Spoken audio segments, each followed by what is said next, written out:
Now, we talked about working backwards on derivatives and sort of alluded to that as something connected to integration, but actually integral calculus, which we learn second, because we already learned derivatives, was actually developed and used before derivatives by like 1,500 years, which is kind of weird.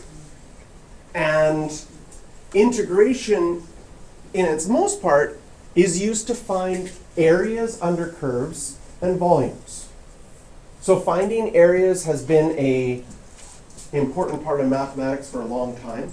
And so we can go back to Archimedes. He was the one who really developed this idea of finding areas. And it sounds tiring because it was. He used something called the method of exhaustion. Okay? So we have, and the Greeks also knew simple area formulas. Like, you know, the area of a rectangle, length times width. Super easy formula, works every time, right? Circles was a little bit tricky because they really hadn't developed pi, although Archimedes used his method of exhaustion and got pi to like, I don't know, he might have got it to like 6 or 7 decimal places.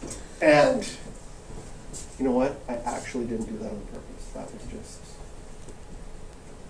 yeah. Anyways, doesn't matter. And he was like, I could use my method of exhaustion to find even more if I want to, but I think I'm exhausted right now, so I will stop. But here's the idea. If you had some shape that was weird, and you asked to find the area, you could be like, well, it fits in this big rectangle, and I can find the area of the rectangle. So if I want to be quite inaccurate, I could say the area of the red is equal to the area of the green. And you would be like, no, that's not very accurate. He's like, okay, well, what if I just did a few smaller rectangles? If I added up all of these smaller rectangles, here we go, oh, there's another one. And am I not worried about a little bit being, but if I keep going with smaller rectangles, I wish I would have made them bigger so this would go faster.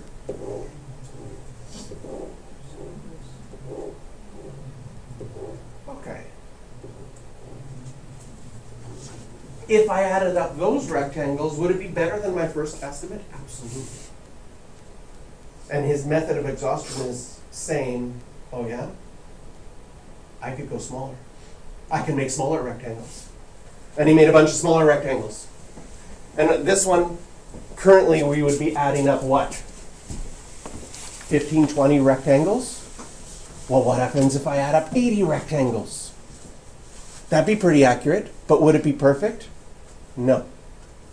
Well, I'll add up 130 rectangles.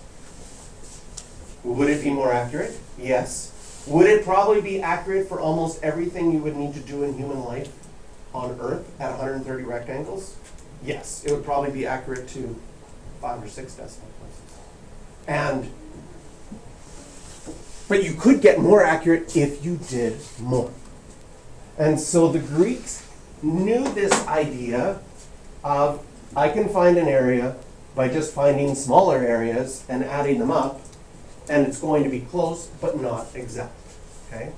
And of course, the pursuit of mathematics has always been, hey, wouldn't it be better if we could be exact? How could we do this?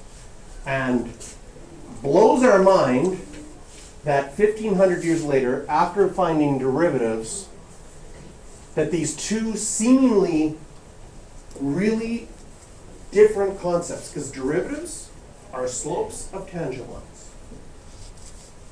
Integrals are areas under curves. They do not seem connected at all, and yet they are super connected.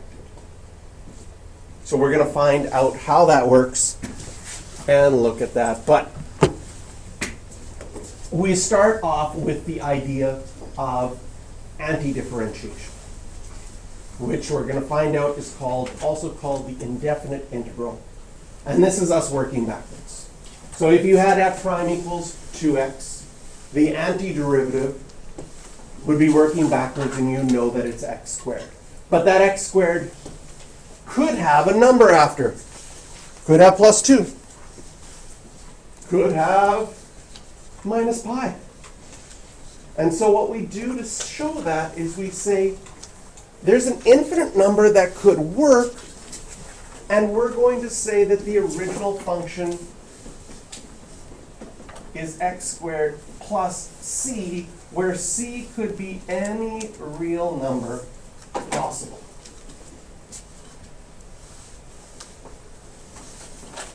And we saw this when you worked backwards on that sheet that we started with. So what we're going to do is we're going to try to develop the techniques that are going to develop the shortcuts for us to work backwards and work backwards quickly.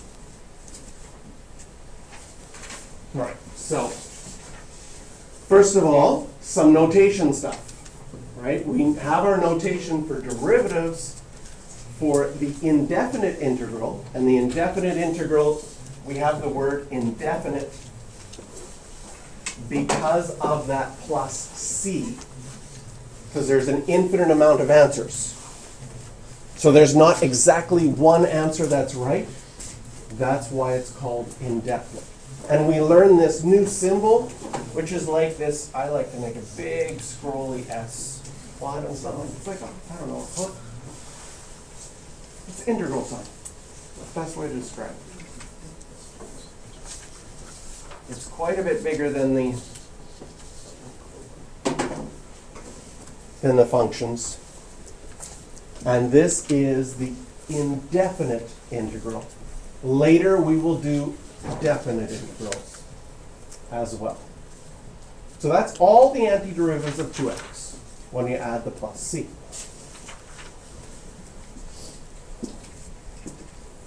So some new notation. That squiggly thing is called the integral sign. What's inside the integral sign is the integrand. The x is the variable of integration, and this dx is saying you're going to integrate this function with respect to the variable x. So sometimes we'll have dx, sometimes we'll have du, sometimes we'll have dn, depending on what variable you're using. This just says make sure you're integrating with respect to that variable. And then the c is the constant of integration that we could have any number afterwards, because if you took the derivative of a constant, it goes away to be 0. So there could have been a number there.